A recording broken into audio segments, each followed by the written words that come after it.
Mexico's Marines have exploded in size over the past 3 decades. From humble beginnings of a limited scope, they're now famous for bagging high-profile cartel leaders such as El Chapo. Aesthetically, they're set apart by their unique digital camouflage, AR-15 style rifles, the big MARINA plastered on all their gear, and their gray Ford pickups, which they sometimes mount miniguns on. It's also clear that their similarities to the US Marine Corps are too great to be coincidence. This video answers how the Mexican Marines went from a near-extinct component of the Navy to a 59 battalion force fighting far from the coast, and why in the past they've been known as America's most trusted ally in Mexico. But first, this video is sponsored by Private Internet Access. What PIA does is with the click of a button, the websites you visit think you're from a different country or state, and your browsing history is obscured from prying eyes like your ISP or government. Streaming services restrict what you can watch based on where you're located, and personally, if I'm paying for a streamer, I don't want more than one. With private internet access, you can change your IP address to one of 91 countries or all 50 states to overcome these restrictions. For example, if you have Netflix, Saving Private Ryan isn't available in the US, but if you flip over to Australia, you can watch it there without having to spend even more on another streamer. And even if you're not interested in government is interested in you. PIA never records or stores user data, and their no logs policy has been proven multiple times in court and by a third-party audit from Deloitte. I personally use PIA to watch region-locked content, access my bank when I'm not in my home state, and access certain military websites that block my country while I'm researching. Private internet access lets you protect an unlimited number of devices at once on any platform, which is great when I'm out and about. Go to piavpn.com/battleorder to get 83% off private internet access. That's just $2.03 a month, with 4 months free. If you don't like it, they offer a 30-day money-back guarantee and 24/7 customer support. But back to the video. If we wound back the clock to where Mexico's Marines started, we'd find something much more modest. A new nation with a rough history ahead of it, with no Navy to speak of, and with no Marines. But to the Mexicans, independence wasn't complete. At the end of the Mexican War of Independence from the Spanish Empire in 1821, the last Spanish holdout was San Juan de Ulúa, a fortress overlooking the key port city of Veracruz. It was here that Mexico's 1st Marine Battalion was formed under the command of an American. Juan Davis Bradburn had been an officer in Guerrero's insurgent army and Iturbide army of Spanish deserters during the Mexican War of Independence. Once New Spain was in the ground, the Mexican Navy had to basically start from scratch, so Bradburn and Captain Eugenio Cortez were sent to the United States to purchase Mexico's first warships and recruit American crews. These ships would have to be garrisoned, so upon his return to Veracruz on board the schooner Iguala, Cortez recommended that Bradburn be given command of the new Marine Battalion. This battalion was to be established at Veracruz to counter the Spaniard threat at San Juan de Ulúa, and it was made so in September of 1822. But the early Mexican military situation could be described as shaky at best. The month the provisional government replaced the fallen First Mexican Empire, the Marine Battalion even volunteered to take 1/3 pay to help alleviate the treasury's woes. Still, the blockade on the Spanish fort tightened. For their part, a contingent of the Marine Battalion occupied Isla de Sacrificios from November of 1824, which was the site of one of the major naval battles that spelled the end of Spain's presence in Mexico. Towards the end of its existence, though, the battalion suffered from insubordination, and their reason for existing fled to Havana with Spain's capitulation in November of 1825. So Bradburn resigned command in May of 1826, and Mexico's 1st Marine Battalion was dissolved later that year. The Navy was always second fiddle to the Army, so permanent infantry units organic to the Navy didn't crystallize again for another 90 years. In 1916, during the Mexican Revolution, a naval infantry battalion 500 men strong was formed at Mazatlan, capitalizing on the amphibious operations conducted on that coast from the ship Guerrero. In 1920, they moved to Guaymas, and once there, they'd have to escape a coup. Plan Agua Prieta was a military revolt led by 3 generals from Sonora against the constitutionalist Carranza government. Most of the army abandoned Carranza to join the coup, but the Pacific Battalion and the Guerrero remained loyal to Carranza. They abandoned their coup-sympathizing commander Captain De La Llave and set sail for Santa Rosalia in Baja California. But De La Llave, following them aboard the motor ship Blanco, was able to talk it out and earn back control. The battalion returned to Guaymas and joined the coup, and luckily for them, they were on the winning side of the revolution. However, the Navy wouldn't be so fortunate next time. A similar battalion formed at Veracruz in November of 1919 joined the De La Huertista rebellion against the Obregonistas, both as frontline troops and as bodyguards to the coup's VIPs. But unfortunately for them, the coup failed. De la Huerta went into exile in the United States, Mexico's backwater navy became a politically stained institution, and the naval infantry battalions were quickly dissolved. Mexico's Marines went into near extinction, but the outbreak of World War II revived them. While Mexico was initially neutral as war engulfed Europe, much like the United States, German invasion after German invasion ground down sentiment. As a country flanked by two hostile oceans, the idea that the Navy might be important to invest in started to gain traction. For the first time ever in January of 1940, the Navy was given its own department separate from the Army, which was elevated to a full secretariat in December. A naval infantry corps, that's Infantería Naval and not Infantería de Marina, was named as a proper service to defend naval installations and carry out amphibious landings. In practice, they also acted as the military police, keeping sailors out of trouble when on shore and guarding ships seized by Mexico during the war. Awkwardly though, the naval infantry only had 8 active members in 1940, so many of its officers and men were transferred from the Army or the Navy's other services. The first commanders of the naval infantry battalions, a brigadier general and 2 colonels, had been officers in the Army. They were also late to take advantage of the 1942 conscription law, but luckily, the war was uneventful for the naval infantry. With the war's end, the Corps went through an inconsequential roller coaster of upsizing and downsizing through the 50s, bottoming out at just 7 scattered companies in 1954. One enduring change did occur during this period though. The Infantería Naval was renamed the Infantería de Marina, a phrase commonly translated as Marines, although technically Marina in isolation means Navy. But despite the post-war downsizing, hardship forces adaptation, so they gradually grew over the next couple of decades. They eventually reached 25 regular Marine companies by 1976, including the new 1st Marine Parachute Rifle Company. They were charged with ensuring a presence in Mexico's isolated littoral areas and providing disaster relief capability. But with the growth in the maritime drug trade, arms smuggling, and illegal fishing in Mexico's new EEZ, internal security and law enforcement missions were added to their repertoire. It was here when the naval infantry started to get its own special troops.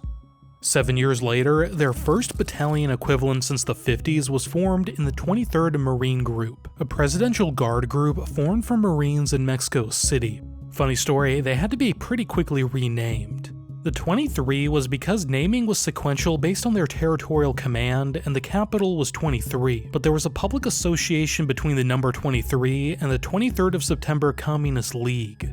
In the early 70s to early 80s, this group was at the forefront of the Mexican Dirty War, the Mexican government's US-backed 2 decades-long war against leftist guerrillas. So from June of 1985, they were renamed the 24th Marine Group of Presidential Guards. But the Dirty War was followed by other conflicts which forced the Marines to keep on growing, eventually into the 2 Cool Guy battalions, 2 artillery battalions, and 20 Marine battalions in 1994.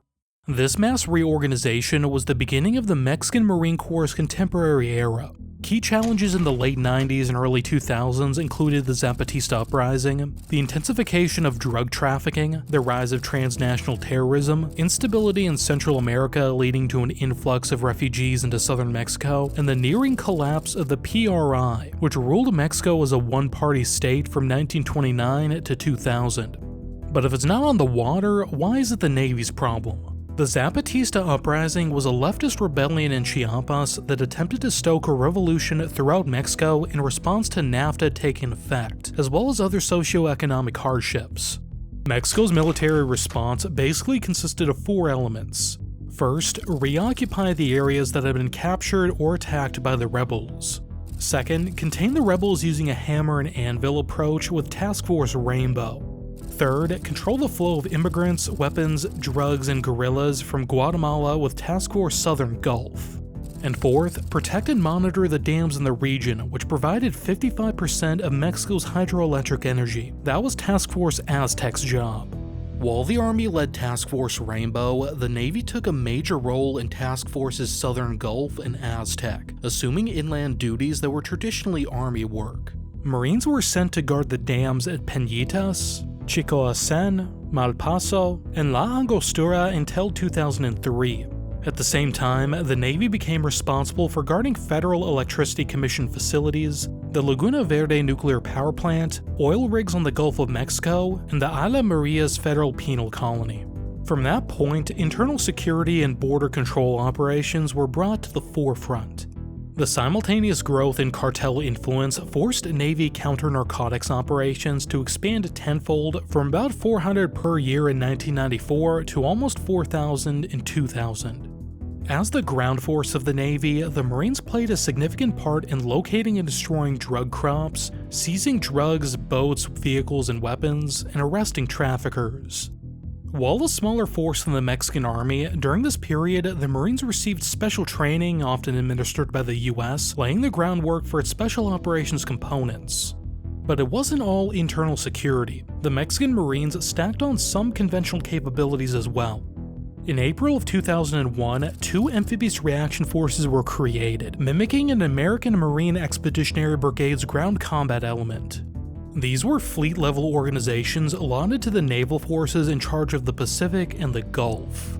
The intent was to provide the Navy a force projection capability that could react rapidly and forcibly take a beachhead. A force of amphibious ships that can land infantry in helicopters or boats is also useful in natural disasters, which they emphasize. Their formation coincided with the purchase of 2 Newport tank landing ships from the US, now designated the Pampaloapan and the Usumacinta. Each is capable of landing a small battalion. When the Marines do joint exercises with Mexico, you sometimes see American AAVs launching from these ships. So where does that leave us today?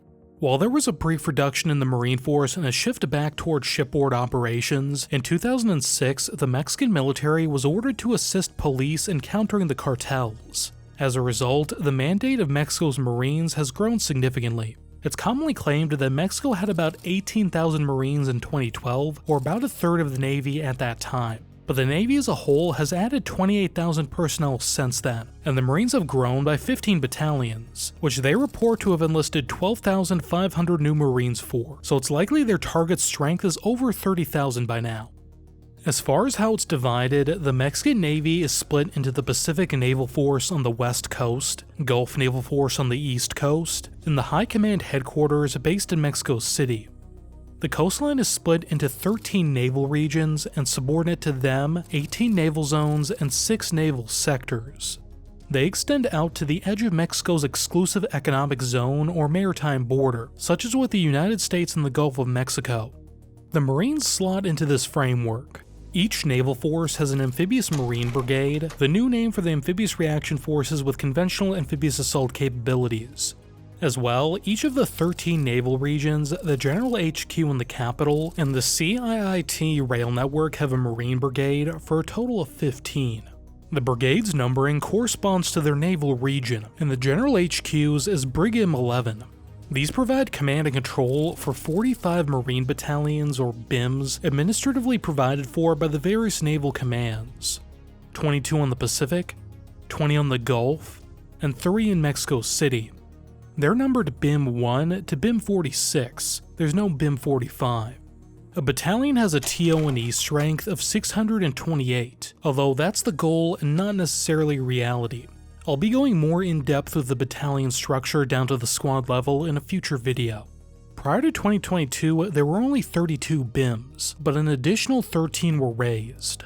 I'm told by one Mexican Marine that these were primarily to reinforce the new National Guard, Mexico's gendarmerie that replaced the federal police, which the government was trying to transfer internal security operations to. The original 32 could then be considered the serious battalions, while the new ones were quote-unquote a shit show and largely undermanned. In a limited analysis of correspondence, I noticed that after 2022, the ranks of commanding officers were often quite lower, like company grade officers as acting battalion commanders and second lieutenants as company commanders. I also found a letter from a Marine NCO requesting a transfer from a National Guard company back to an infantry battalion. I guess he didn't sign up to be a cop. But to coordinate these battalions, brigades have a fixed set of units which are used to deploy platoon-sized detachments for operations. Each brigade has 3 to 4 battalions on average with variation. Prior to 2022, the largest brigade had 6 battalions in an independent company. A concrete example of a brigade is the new CIIT Marine Brigade. This brigade was created in June of 2024 to centralize command and control over the 4 battalions responsible for guarding the Interoceanic Corridor. This is a rail line linking the ports of Salina Cruz on the Pacific and Coatzacoalcos on the Gulf. This effort involves BIMs 37 to 40, which are administratively spread across 4 different naval zones. Together, they're responsible for guarding 3 rail lines: the 320km Z line, 310km FA line, and 472km K line. Marine responsibility extends 2 kilometers on the flanks of the railroad itself and 8 kilometers from any naval or railway station, security detachment, or development hubs, which are like parcels of land set aside for companies to bid on to develop in connection to the rail network. So you have a brigade of Marines conducting internal security operations fully inland, but still in support of Mexico's maritime economic interests. And that's not touching on the fact that in 2021, the Mexican Navy was still providing security for 99 power and oil facilities, and was a big news story when Marines started patrolling Cancun. Outside of the standard BIMs, the Parachute Rifle Battalion, or BIM FUSPAR, is part of the Navy's Special Operations Unit stationed in the capital. It has the same TO&E as a regular infantry battalion, but are a little more high speed and have airborne capabilities. It's accompanied by 2 amphibious commando battalions and 3 special forces groups. To round it out, there's a naval police brigade at Veracruz consisting of 3 battalions and a service battalion. Its mission is to support state and municipal police throughout Mexico, with almost 1,400 members deployed in 2024. Now, if you're at all familiar with the US Marine Corps, a close examination of the Mexican Marines will reveal similarities. It's not a carbon copy, but it's clear that the squad structures and tactical phraseology has been pulled from the US Marine Corps. For example, the mission of the Mexican Marine Rifle Squad is to locate, approach, and destroy the enemy, as well as repel their attack through fire, maneuver, and hand-to-hand combat. I wonder where I've heard that before. The US Marines have been part of mobile training teams dispatched to Mexico to administer squad leader training, so it's not exactly surprising. The Mexican and US Marines even have the same exact core values: honor, courage, and commitment. While using 8-point covers and bespoke digital camos doesn't make you an American clone by any means, I suspect lifting these motifs is intentional. But more importantly than symbols, there's a lot of intermingling with the US. Simultaneous to Mexican President Calderón deploying the military against the cartels, he expanded cooperation with the United States to unprecedented levels. Until it was quietly shut down, US assistance to Mexico's war on drugs was known as the MARINA Initiative. While the Marines are smaller than the Army, cooperation with the Mexican Navy has been particularly close. When Mexican federal police linked to organized crime fired on a US embassy vehicle in October of 2012, it was carrying a Mexican naval officer accompanying 2 CIA agents. But why the Navy? One factor could be culture. A superficial reading of Mexican military history would suggest that the Army has always been the priority, and the Marines have had to continuously adapt while the Army rested on their laurels. Anecdotally, it's been argued that Navy officers are less insular than Army officers, more curious during coursework abroad, and more often pursue post-grad education.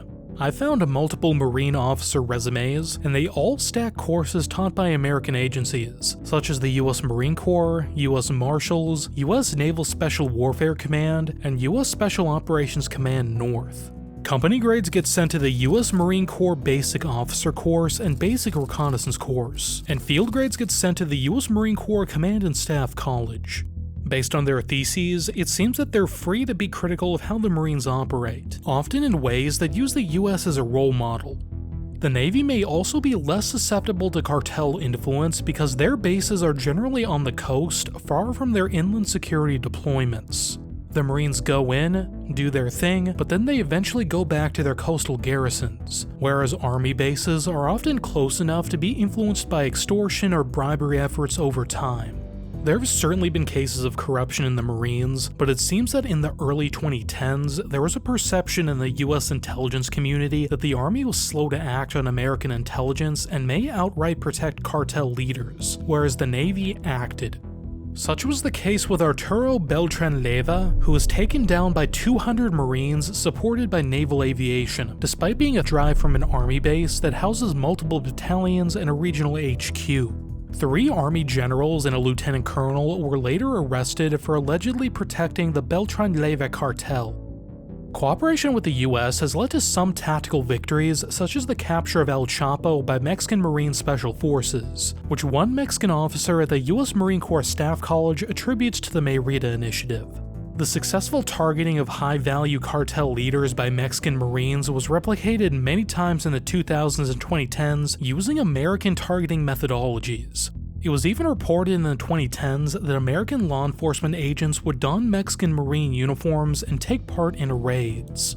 So while the Mexican Army, being much larger, is probably more present in everyday security operations, the Marines got a lot of early PR wins. And if Marines the world over are known for anything, it's their propaganda machines. But these tactical successes have not translated to strategic victory, with violence only increasing and cartels continuing to operate.